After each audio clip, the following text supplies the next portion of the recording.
Pov. Kenzo. Namaku Kenzo Emmanuel Putra Wijaya. Aku adalah seorang putra tunggal pemilik perusahaan yang cukup berkembang. Perusahaan yang sudah turun-temurun dari kakekku dan menjadi pesat berkat olahan tangan dingin papaku. Semoga kelak akan berkembang lebih pesat lagi saat tampuk kepemimpinan ada di tanganku. Bagaimanapun juga aku ingin menunjukkan bahwa aku bisa lebih sukses daripada orang tuaku. Aku ingin mereka bangga bahwa anak satu-satunya bisa mengelola perusahaan dan membawanya lebih maju lagi ke peringkat yang lebih tinggi lagi.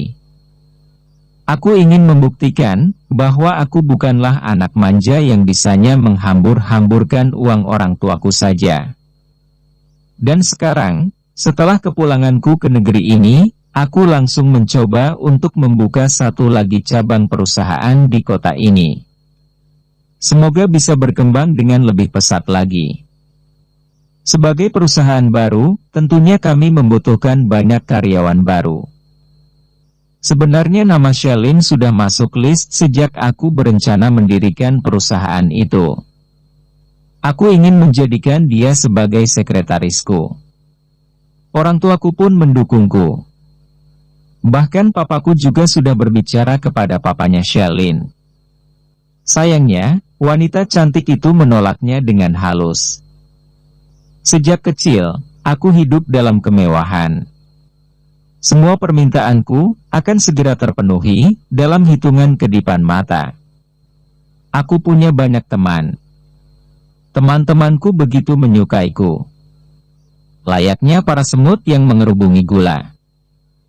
Namun sayang, ternyata teman-temanku sepertinya justru memanfaatkan kekayaanku. Mereka mau berteman hanya karena ingin ikut merasakan fasilitas dan kemewahanku.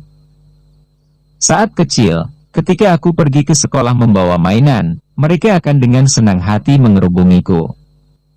Aku menjadi rebutan teman-temanku. Mereka berebut ingin duduk di dekatku.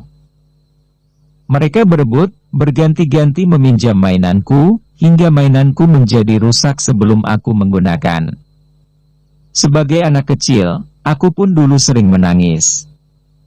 Dan saat orang tuaku berinisiatif membelikan mainan yang sama, entah mengapa, aku justru merasa muak. Aku merasa kesal jika melihat mainan yang sama. Aku jadi terbayang tentang mainanku yang telah dihancurkan oleh temanku. Sebenarnya mama sudah sering melarang membawa mainan, namun diam-diam aku selalu memasukkan ke dalam tas, tanpa sepengetahuan mereka. Saat jam istirahat di sekolah, ketika aku masih memiliki banyak uang, mereka akan dengan senang hati berteman denganku. Ikut membeli jajan dengan uangku, ikut memakan makananku. Namun begitu uangku habis, mereka pun menjauhiku. Selalu seperti itu. Bahkan tidak jarang, mereka akan membentakku ketika aku tidak menuruti permintaan mereka. Dan ketika pensilku patah, teman-temanku tidak ada yang mau meminjamkannya untukku. Mereka kompak, bilang tidak punya pensil cadangan. Padahal apapun yang kumiliki, selalu dipakai bergantian, bersama-sama. Tapi mereka tidak mau sedikit pun berbagi. Mereka egois, mereka mau menang sendiri, mereka hanya mau manisnya saja. Bahkan pernah, mainan yang kesembunyikan di tas pun, tahu-tahu sudah ada di tangan mereka, dalam bentuk yang sudah tidak semestinya. Jajan yang kusimpan di laci, hanya tinggal bungkusnya saja, sebelum aku mencicipinya. Akhirnya aku lebih memilih untuk tidak terlalu akrab dengan mereka. Aku lebih memilih menyendiri. Tidak membawa mainan, tidak membawa uang. Aku lebih memilih membuang uangku di jalan. Entah berapa lembaran uang yang selalu kubuang setiap pagi. Aku memilih tidak punya teman. Aku belajar dengan tekun. Belajar, belajar, dan belajar. Tidak ada waktu untuk bermain.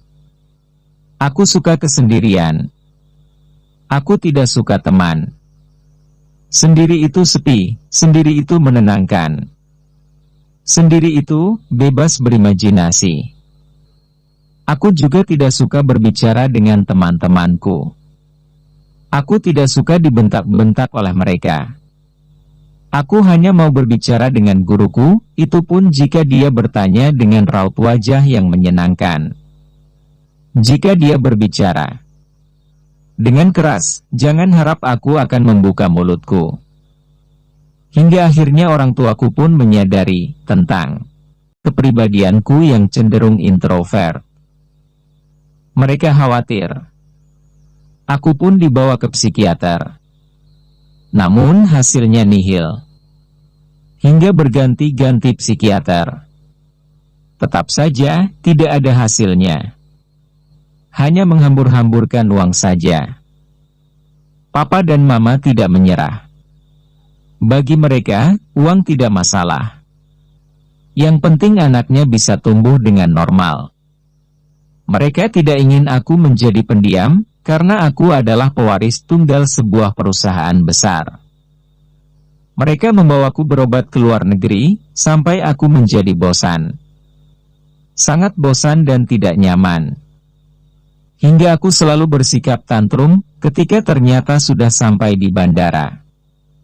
Aku berharap mereka akan membatalkan kepergian kami. Aku tidak mau berobat lagi. Aku normal, aku tidak gila. Aku hanya suka kesendirian saja. Hingga mentari itu seolah muncul, ketika Papa mengajakku di sebuah acara di perusahaan. Hari itu hari Minggu. Ada sebuah acara syukuran, karena papaku baru saja memenangkan tender. Semua staf dan karyawan datang, dengan membawa keluarganya. Di situ aku bertemu dengan seorang anak perempuan kecil, dengan tinggi badan sejajar dengan pundakku. Kulitnya hitam, gigi depannya ompong.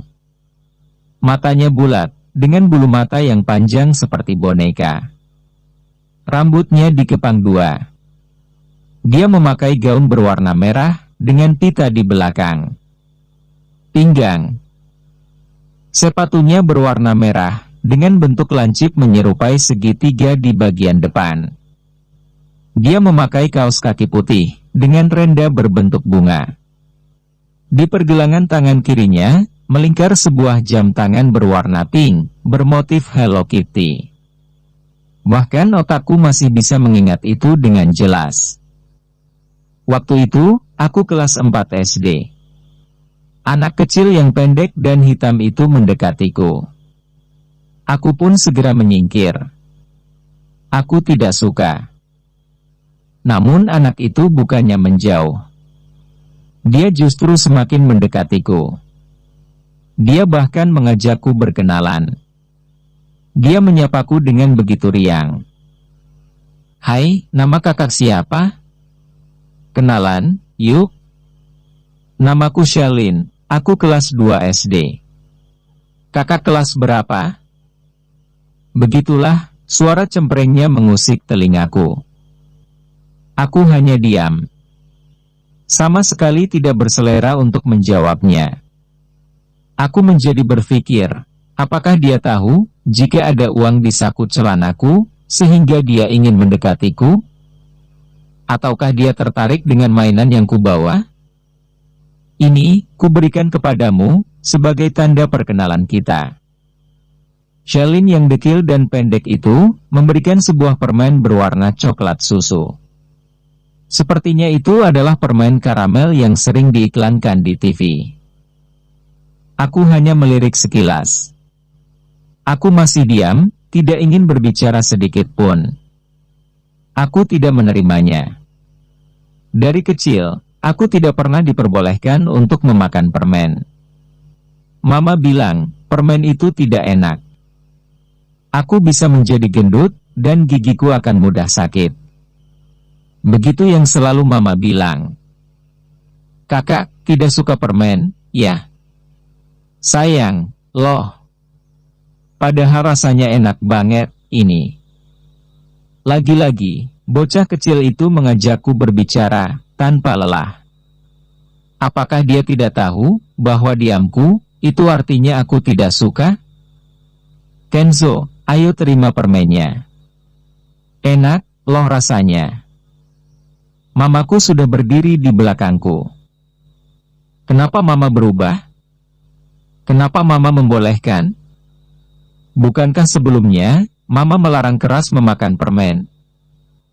Tante mau juga. Bahkan Shelin juga memberikan satu permen kepada mamaku. Mamaku menerimanya, membuka bungkusnya dan ingin menyuapiku. Namun aku menolaknya. Akhirnya, permen itu masuk ke mulut mamaku. Enak, loh. Kamu yakin, tidak mau? Tanya mama. Matanya terpejam, seperti sedang menikmati rasa yang sangat istimewa. Gayanya menirukan iklan yang di TV. Namun aku tidak peduli. Bukan tidak peduli dengan permennya, tapi aku tidak suka karena ada bocah pendek itu. Shelin semakin mendekatiku. Aku tidak bisa menyingkir, karena terhalang badan mamaku. Dibukanya bungkus permen itu oleh Shelin.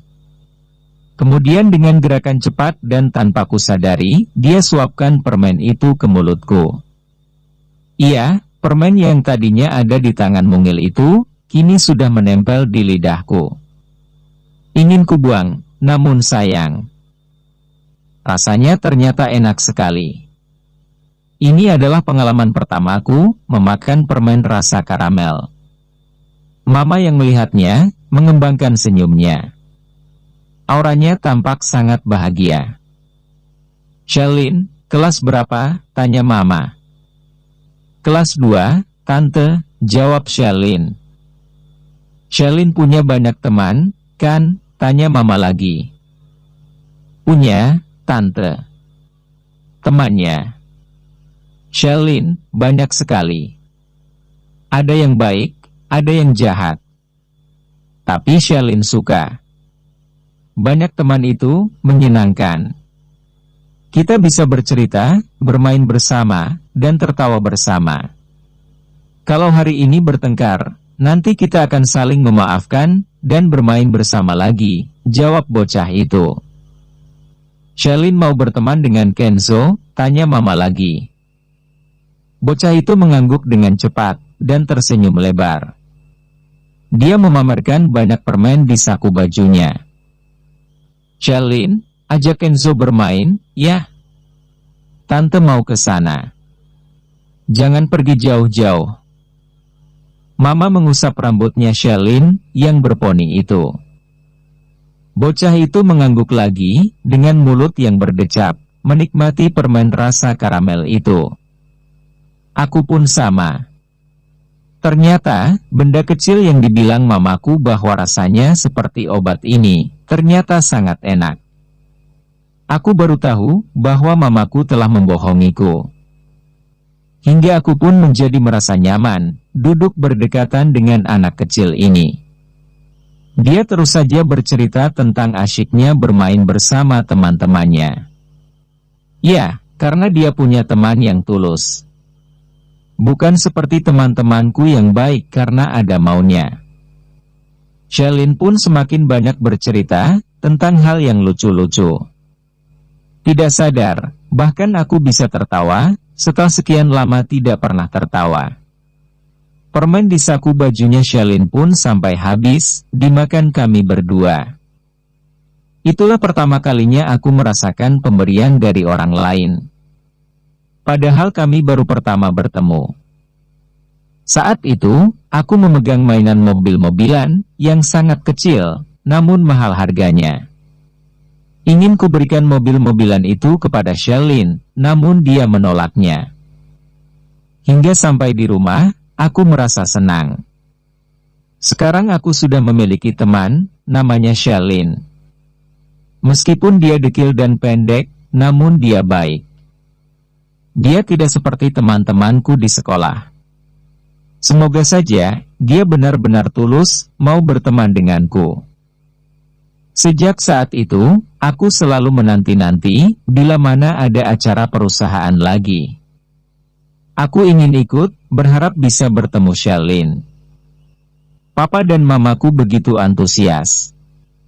Bahkan ketika ada acara perusahaan, mereka tidak segan-segan untuk meminta pada orang tuanya Shelin, agar mengajak serta Shelin. Orang tuaku sepertinya juga menyukai anak itu. Hingga sudah 1 tahun, aku semakin akrab dengan Shelin. Bukan hanya di acara tertentu, namun jika papanya lembur di hari Minggu, Shelin akan ikut, begitu juga aku. Kami akan bermain bersama, sampai sore. Hingga di suatu hari di sebuah acara perusahaan, aku tidak melihat keberadaan Shelin. Aku pun merajuk, meminta kepada mamaku, untuk mengantarkan ke rumah Shelin. Diantarlah, aku ke rumahnya. Ternyata, Shelin memiliki seorang kakak. Dia sedikit lebih tinggi dariku. Sama-sama kelas 5 SD, waktu itu. Namun dia cenderung galak. Di rumahnya yang jauh lebih sederhana, kami bebas bermain.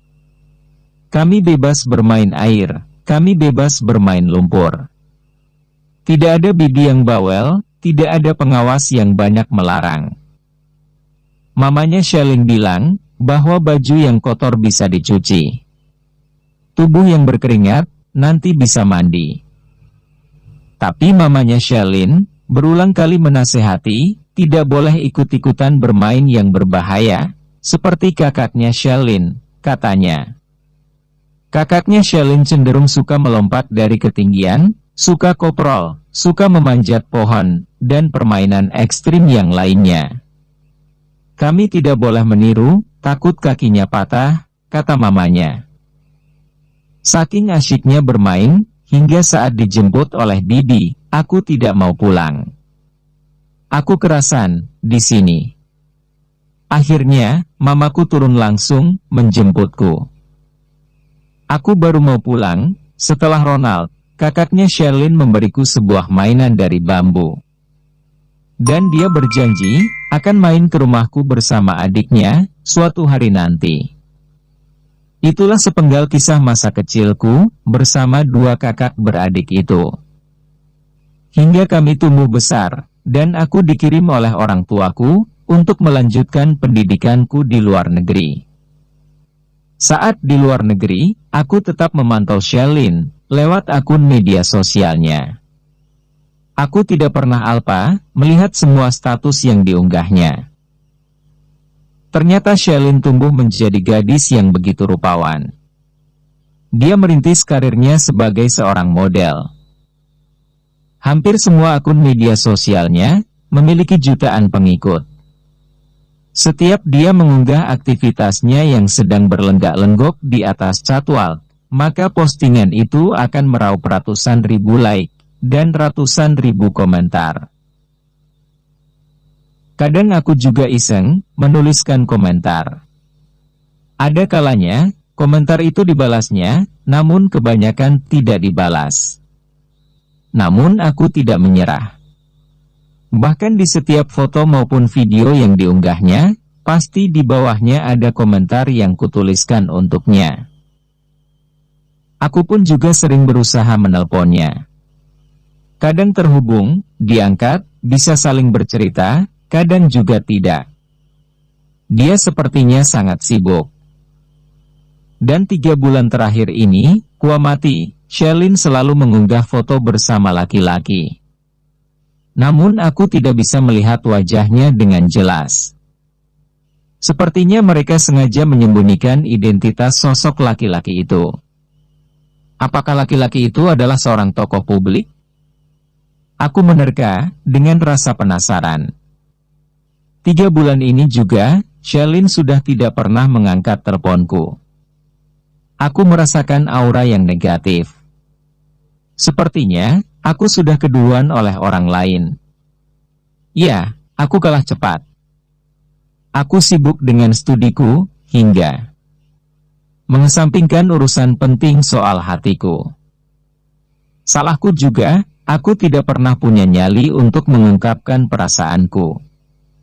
Aku yang notabene seorang anak orang kaya, namun aku merasa minder, tidak ada keberanian untuk berbicara terus terang. Hingga aku pulang ke negeriku.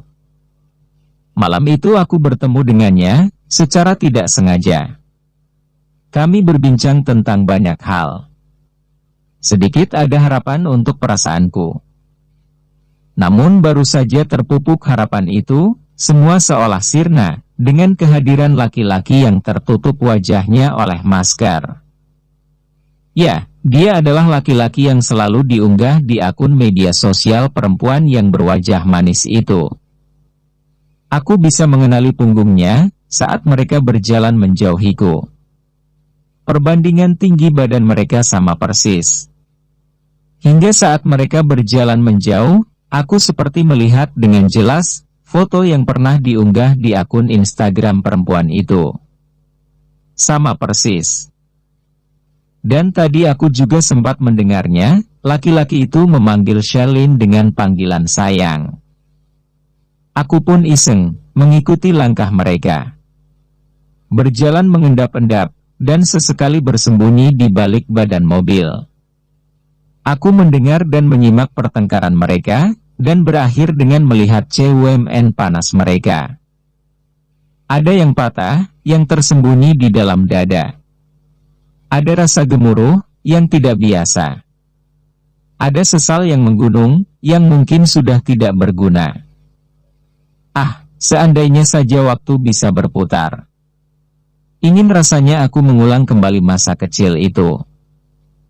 Ingin rasanya kembali mengulang masa putih abu-abu itu, ketika kami bisa bersama setiap hari. Ingin kuungkapkan rasaku, jauh, sebelum aku terbang ke negeri orang. Namun semua sudah terlambat. Apakah mungkin dia bukan jodohku? Ternyata laki-laki beruntung itu bernama Malik. Seorang aktor muda, yang sedang naik daun. Ya, meski tidak paham benar, namun wajah itu sepertinya tidak asing. Di layar kaca aku juga sering melihatnya. Di iklan-iklan pun juga seringkali warawiri di ponselku. Hatiku seolah tercabik. Sesal ini, tidak bisa kugambarkan lagi. Ternyata mereka telah terikat oleh sebuah hubungan. Aku yang sebenarnya menang star, namun kalah pada akhirnya. Apalagi saat aku menyambangi mereka, untuk menyambut kepulangan Ronald. Semuanya menjadi semakin nyata. Di mana laki-laki itu, berangkat kerja dari rumah orang tuanya Sherlyn. Melihat bagaimana Malik memegang tangannya Sherlyn, dengan sangat erat.